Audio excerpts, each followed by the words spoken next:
आज पवित्र अक्षय तृतीया बैशाख मास शुक्ल पक्ष तृतीया को अक्षय तृतीया कहुए। ओडिशा परंपरा अनुसार बैशाख मासरे एही पूजा पड़िଥାଏ। आज दिव्य मुहूर्त में कौन काम कले ताहा निश्चिंत शुभंकर बोली विश्वास रही। पिपिली में अखिमुठी अनुकूल करिसेंती विधायक रुद्रप्रताप महारथी।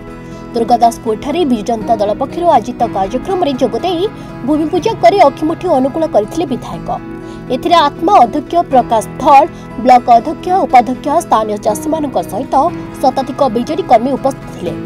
हल साहाय्य पारंपरिक वेशभूषा चाष करने पर ब्राह्मणों द्वारा पूजापाठ पर अखिमुठी बुनीथिले विधायक रुद्रप्रताप महारथी। जय जगन्नाथ। आज पवित्र अक्षय तृतीयार शुभ अवसर रे आज आमर अखिमुठी अनुकूल कराइला दुर्गादासपुर ग्राम पंचायत रे। आज का दिन आम समस्त गोटे खुशीर दिन, पवित्र दिन। आज का दिन रे महाप्रभु जगतरनाथ जगन्नाथ रथ कार्य मध्य आरंभ होब।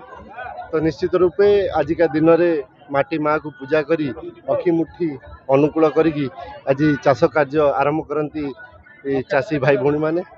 तो आम समस्त गोटे विश्वास रही आजिकार पवित्र दिन में चाष कार्य आरंभ कले यही वर्ष फसल भल हुए हम बोली आमर विश्वास रही। सब सब चाषी भाई भौणी माने आजिका दिन में चाष कार्य आरंभ करती और महाप्रभु को प्रार्थना करती कि यही वर्ष फसल टी जमी भल हो। तो आज समस्त को धन्यवाद दूची, समस्त चाषी भाई भौणी मानू आउ थे समस्त को शुभेच्छा और अभिनंदन जनाऊँगी ये पवित्र अक्षय तृतीयार अवसर। पवित्र अक्षय तृतीया एवं अखिमुठी अनुकूल आज पिपिली ब्लॉक दुर्गादासपुर ग्राम पंचायत रे मान्यवर विधायक श्रीयुक्त रुद्रप्रताप महारथी द्वारा अखिमुठी अनुकूल होती।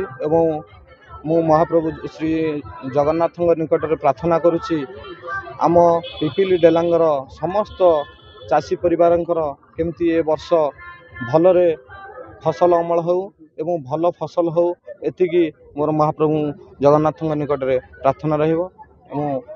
समस्त चाषी बंधु को अनुरोध रहिबो समस्त मान्यवर मुख्यमंत्री जो कृषि विभाग समस्त सुविधा अच्छी तार आम विभाग सहित आलोचना करी समस्त चाषी बंधु तार केमती उपकार हासिल करंतु एतिकी मु समस्त निवेदन जनाए।